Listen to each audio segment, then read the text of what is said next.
말씀입니다. 신약성경 갈라디아서 2장 16절부터 21절까지의 말씀입니다. 사람이 의롭게 되는 것은 율법의 행위로 말미암음이 아니요 오직 예수 그리스도를 믿음으로 말미암는 줄 알므로 우리도 그리스도 예수를 믿나니 이는 우리가 율법의 행위로서가 아니고 그리스도를 믿음으로써 의롭다 함을 얻으려 함이라. 율법의 행위로서는 의롭다 함을 얻을 육체가 없느니라. 만일 우리가 그리스도 안에서 의롭게 되려 하다가 죄인으로 드러나면 그리스도께서 죄를 짓게 하는 자냐? 결코 그럴 수 없느니라. 만일 내가 헐었던 것을 다시 세우면 내가 나를 범법한 자로 만드는 것이라. 내가 율법으로 말미암아 율법에 대하여 죽었나니 이는 하나님에 대하여 살려 함이라. 내가 그리스도와 함께 십자가에 못 박혔나니 그런즉 이제는 내가 사는 것이 아니요 오직 내 안에 그리스도께서 사시는 것이라. 이제 내가 육체 가운데 사는 것은 나를 사랑하사 나를 위하여 자기 자신을 버리신 하나님의 아들을 믿는 믿음 안에서 사는 것이라. 내가 하나님의 은혜를 피하지 아니하노니 만일 의롭게 되는 것이 율법으로 말미암으면 그리스도께서 헛되이 죽으셨느니라. 아멘. 하나님의 말씀입니다. 제가 지난 9월 중순부터 6월 중순까지 한 달 동안 안식년 휴가로 미국을 다녀오면서 그 머물렀던 노스캐롤라이나의 샬럿이라는 도시에 유명한 빌리 그레함 목사님의 기념 도서관이 있다는 것입니다. 그래서 후배 목사님이 거기 꼭 가봐야 된다. 우리를 거리로 데려다 줬는데 거기가 빌리 그레함 목사님의 고향이랍니다. 그래서 기념 도서관을 잘 만들어 놨습니다. 거기에 목사님이 태어나 살았던 집을 이제 옮겨서 거기 이렇게 만들어 놨고, 또 목사님이 활동했던 사진들이 그 도서관의 방마다 전시가 되어 있고, 목사님이 세계 각국에 다니면서 부흥 집회했던 그런 영상들도 보여주는데 아주 훌륭한 기념관이었습니다. 거기에 가보니까 빌리 그레함 목사님은 그 미국의 역대 대통령들, 그 수많은 대통령들이 전부 목사님을 멘토로 존경하고 또 목사님의 어드바이스를 받고 그랬습니다.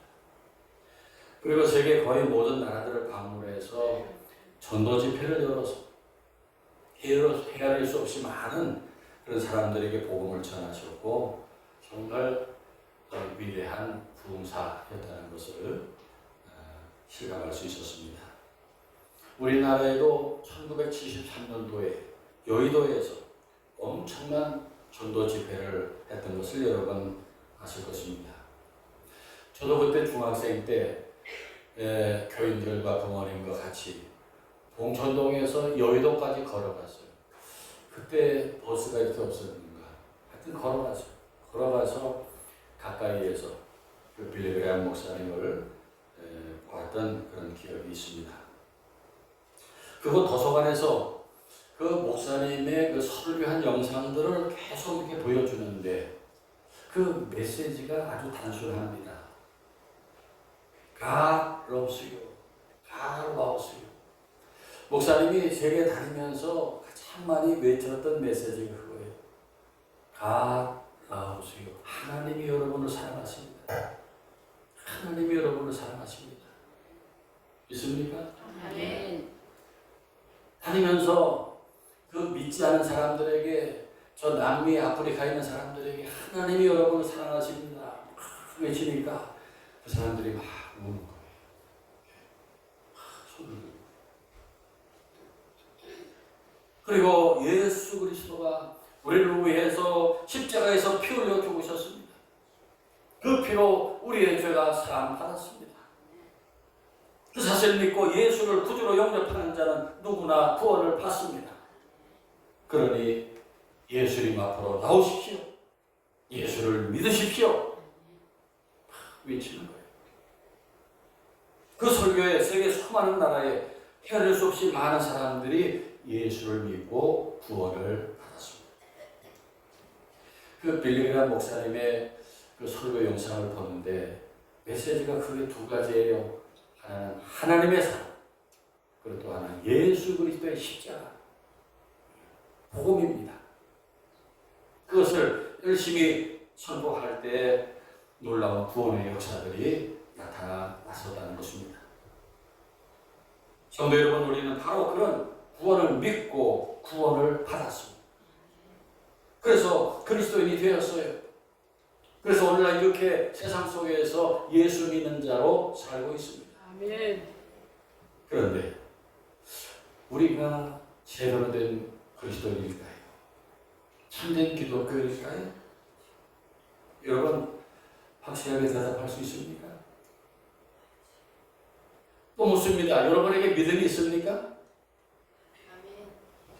믿음이 있어야 구원도 받고 그리스도인이 될 수 있는 것인데 여러분에게 믿음이 있습니까? 네. 믿음이 있다면 어떤 믿음입니까?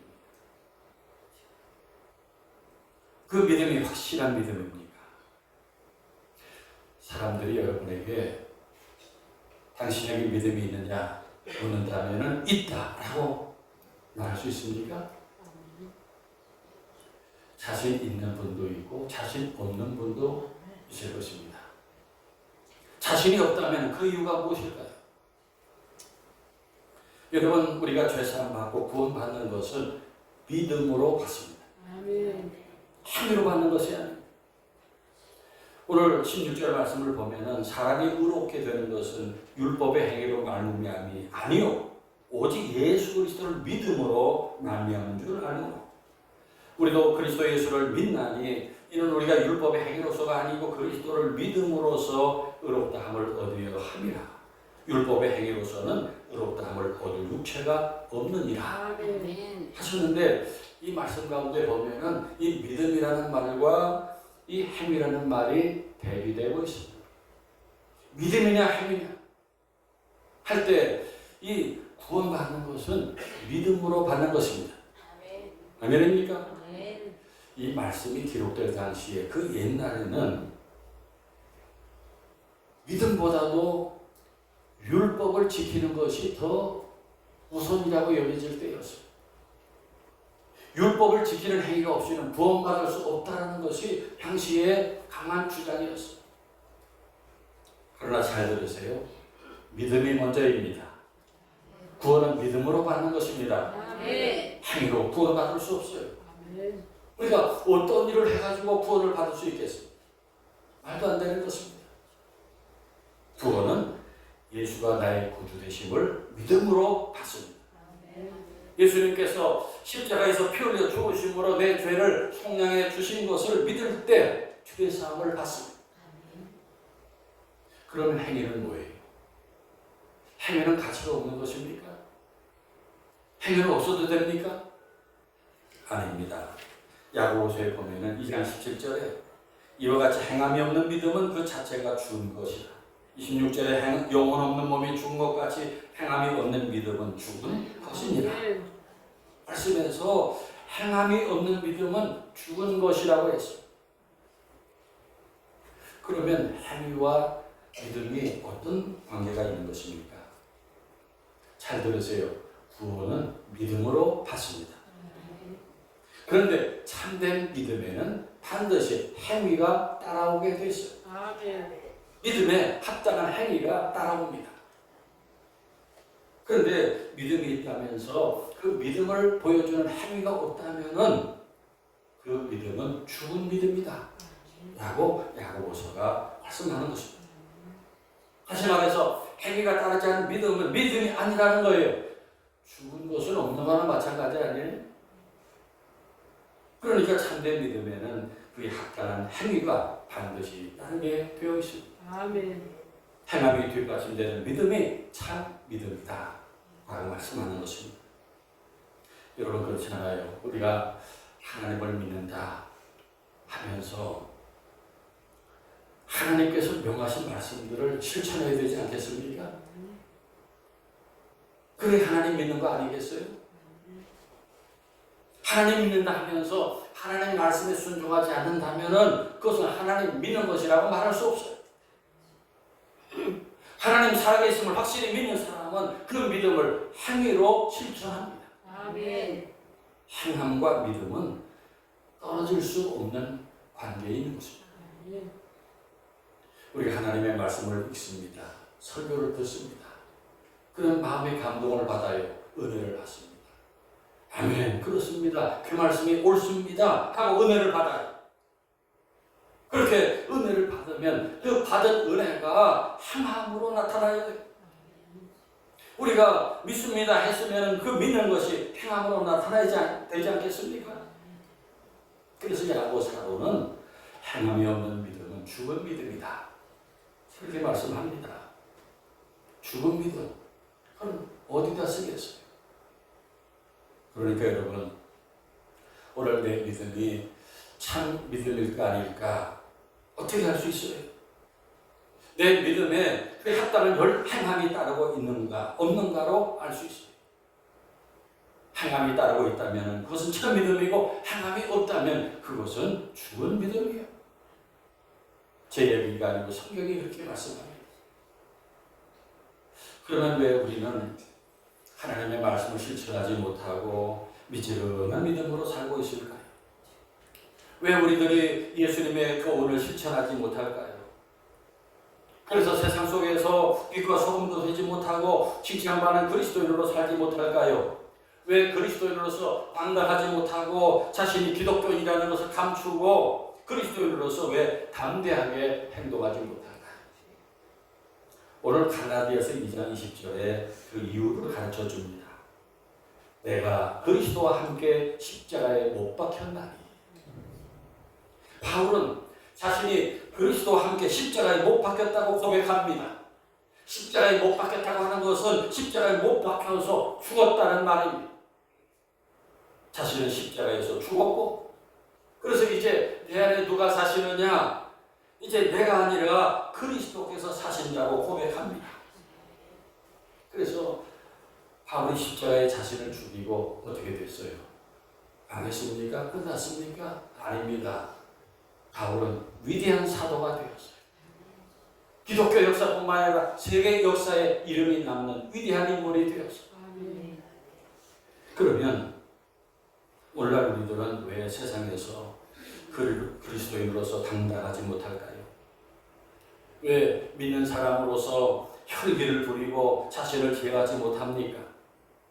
왜 나누고 베푸는 일에 망설이고 주저합니까? 왜 세상 속에서 아름다운 향기를 드러내지 못합니까? 그 이유는 죽지 않아서 그렇다는 것입니다. 그리스도인이 죽지 못해서 혈기가 살아있어요. 고집이 살아있습니다. 교만이 살아있습니다. 욕심이 살아있습니다. 그래서 여러분, 우리가 죽지 못하면 신앙생활을 제대로 할 수 없어요. 신앙생활을 시작도 못하는 것입니다. 내가 살아있으면 신앙생활이 되지 않아요. 설교를 들어도 은혜를 받지 못합니다. 우리 예수님께서 말씀하신 비유 중에 4가지 밭의 비유가 있습니다. 씨 뿌리는 비유라고도 하는데 거기 4가지 밭이 나와요. 길가와 같이 딱딱한 땅, 또 돌멩이들이 많이 섞여 있는 돌짝밭, 그리고 가시덤불이 많이 있는 가시떨기밭. 거기 씨가 떨어져서 뿌리를 내리지 못하고 말라 죽고 맙니다. 내 자아가 살아있고 내 주장, 내 고집이 살아있어서 은혜를 받을 수 없어요. 그 말씀이 마음에 떨어지지 못합니다. 반면에 좋은 땅, 옥토와 같은 땅은 어떤 땅일까요? 내가 다 죽은 땅이에요. 돌을 드러내고 가시덤불을 다 걷어내고 딱딱한 땅을 갈아엎은 땅이에요. 다시 말하면 내가 다 죽어서 부드러워진 마음이에요. 거기에 씨가 떨어지면 뿌리를 깊이 내립니다. 싹이 나고 잘 자라서 열매가 맺게 됩니다. 있습니까? 아멘. 그래서 내가 죽어야 돼. 내가 죽지 않으면 제대로 된 신앙생활이 불가능해요. 내가 죽어야 합니다. 십자가에서 죽어야 돼요. 아멘. 이름은 거기서부터 시작됩니다. 과거의 인간, 내가 죽은 다음부터 믿음이 시작돼요. 내가 죽어야 내 믿음에 행함이 따르게 됩니다. 그러니까 내 믿음에 행함이 따르지 못하는 이유는 내가 죽지 않았기 때문입니다. 여러분, 우리는 하나님 앞에서 산 제물이라 그랬습니다. 살아있는 제물이에요. Living sacrifice. 그런데 구약시대 제사에서 이 제물은, 이 양과 염소, 이 짐승들은 죽어야 제물이 돼요. 죽어야 제사를 드릴 수 있어요. 우리도 하나님 제단의 산제물인데 죽어야 합니다. 내 욕심이 죽고, 내 고집이 죽고, 내 성질이 죽고, 내 교만은 죽어야 됩니다. 그래야 하나님께서 받으실 만한 산제물이 될 수 있습니다. 그래서 여러분, 내가 죽어야 하는데 죽는 것이 쉽습니까? 죽는 것이 어렵습니다. 우리가 예수 믿고 지금 성질도 많이 죽이고 또 욕심도 많이 버리고 예수님 그 닮기 위해서 우리가 나니 다짐도 하며 삽니다만 그게 잘 안 됩니다. 어떻게 해야 나를 죽일 수 있을까요? 오늘 바울은 내가 그리스도와 함께 십자가에 못 박혔다라고 고백합니다. 우리는 혼자 십자가에 못 박히지 못해요. 그래서 그리스도와 함께 십자가에 못 박혀야 됩니다. 예수님 못 박히신 십자가를 바라보면서 거기에 못 박히신 예수님과 함께 나를 못 박아야 합니다. 그러면 나를 십자가에 못 박을 수 있습니다. 이렇게 나를 죽이는 일은 한순간에 되지 않습니다. 한 번에 이루어지는 일이 아니에요. 나를 십자가에 못 박히는 일이 매일매일 계속되어야 합니다. 오늘 갈라디아서에서 내가 그리스도와 함께 십자가에 못 박혔다 이렇게 고백했던 바울은 고린도전서 15장 31절에서 이렇게 말합니다. 형제들아, 내가 그리스도 예수 우리 주 안에서 가진 바 너희에 대한 나의 자랑을 두고 단언하노니 나는 날마다 죽노라. 나는 날마다 죽노라. 바울이 자신을 날마다 죽여야 됐어요. 자신을 십자가에 못 박는 일이, 그래서 자신을 죽이는 일이 날마다 계속 되어야 했다는 것입니다. 그만큼 나를 죽이는 일이 어려운 일이에요. 그러므로 우리에게도 매일 나를 죽이는 일이 계속 되어야 합니다. 우리는 매일매일 십자가에다 나를 못 박아야 됩니다. 예수님 못 박히신 그 십자가를 바라보면서 예수님과 함께 나를 거기에 못 박아야 합니다. 믿습니까? 아멘. 그렇게 나를 죽이면 어떤 일이 일어납니까? 내가 죽으면 내 안에 그리스도께서 사시게 됩니다. 내가 죽으면 내 생각이 변화됩니다. 내 인생관이 변화됩니다. 가치관이 변화됩니다. 내가 가장 가치 있다고 생각했던 것들이 달라집니다. 과거에는 세상의 성공, 부귀 영화가 가장 가치 있다고 생각했는데 이제는 가치 있는 일이 달라져요. 사람을 살리는 일이 귀합니다. 영혼을 살리는 일이 귀합니다. 주일날 원군 가처에서 모여서 예배드리고 돌아가는 우리 교인들, 그 점심을 준비해서 대접하는 일이 가치가 있어요. 가치관이 변하게 돼요. 오늘 아침도 어떤 권사님이 그 무더운 아침에 화장실을 청소하는데 그냥 물로 제가 이렇게 보니까 맨발로 들어가서 하고 있어요. 맨발로. 내가 죽고 내 안에 그리스도께서 사시면은 하고 싶은 일들이 달라집니다. 지금까지는 나를 위해서만 살았지만 이제는 다른 사람을 위해 살고 싶습니다. 그리고 내가 십자가에서 죽으면 성질 부리고 소리치고 싸우지 않습니다. 나를 기분 나쁘게 하는 말 들어도 개의치 않습니다. 괜찮습니다. 어떻게 그럴까요? 여러분, 죽은 사람 귀에다 대고 욕을 막 해보세요. 화를 냅니까? 죽은 사람 가서 막 걷어차고 송곳으로 찌르고 그래도 가만히 있어요. 왜요? 죽었습니다. 죽은 사람은 자존심도 없어요. 누가 나를 무시했다고 해서 맞붙어 싸우지 않습니다. 죽은 사람은 미워할 것도 없고 노할 일도 없고 다툴 일도 없어요. 내가 죽으면 이런 문제들이 다 해결될 수 있습니다. 죽으면 그것이 되는 것입니다. 아멘입니까? 그래서 우리가 십자가에다 나를 죽이면은 예수님과 함께 나를 못 박으면 그래서 내 자와 고집이 죽으면 좋은 일들이 얼마나 많아지는지 몰라. 내가 죽으면 가정이 삽니다. 내가 죽으면 가정이 화목해집니다. 어느 부부가 남편이 아주 성질이 좋지 않아요.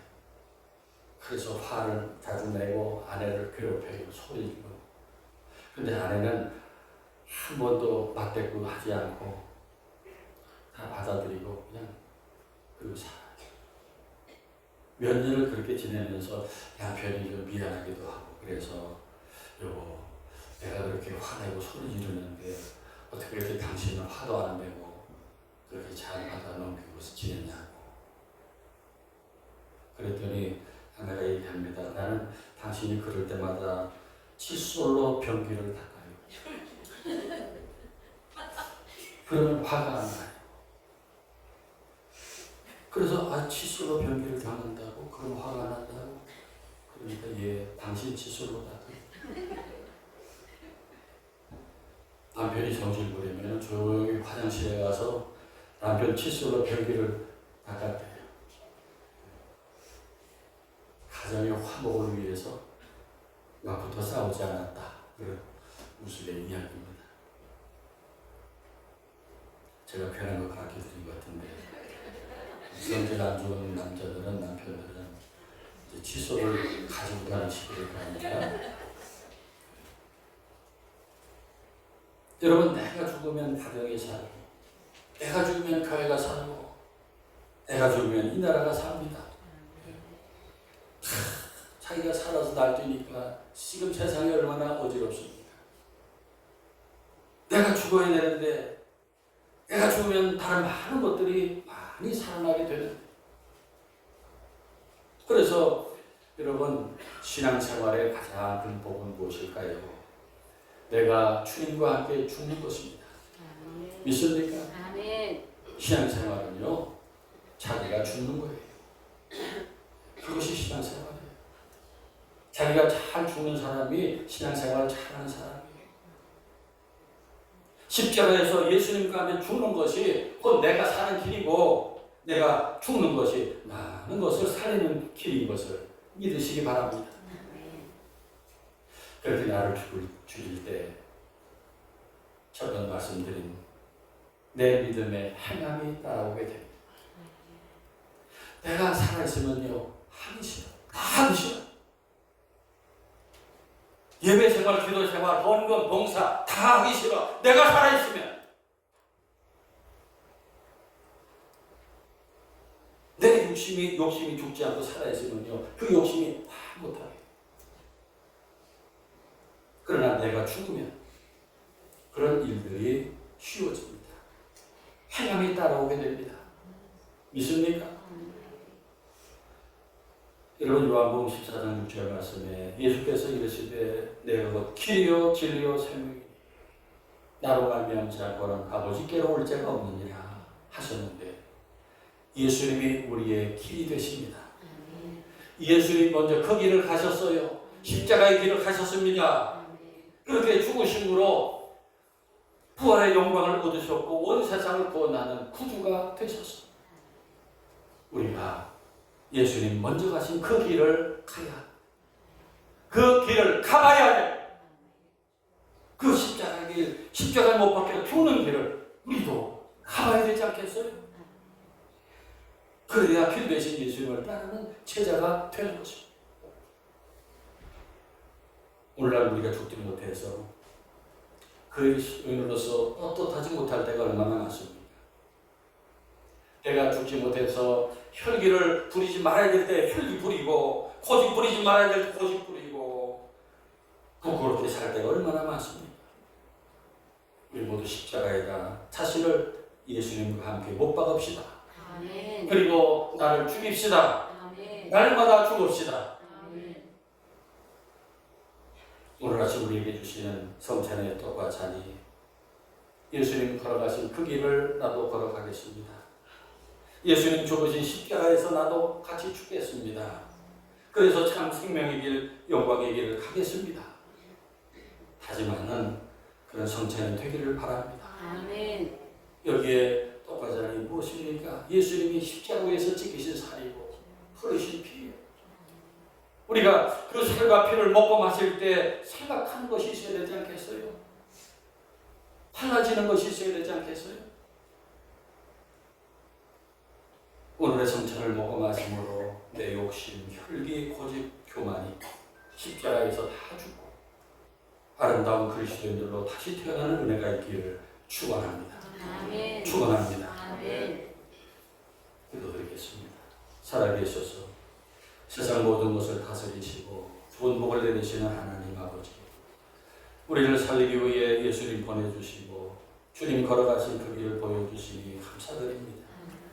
바울과 같이 우리도 십자가에 예수님과 함께 못 박혀 나를 죽이고 부활의 주님과 함께 아름다운 그리스도인으로 거듭나게 하옵소서. 행함이 따르는 믿음으로 세상 속에서 참 승리의 길을 걸어가는 하늘의 가족들이 되게 하옵소서. 예수 그리스도 이름으로 기도하옵나이다. 아멘.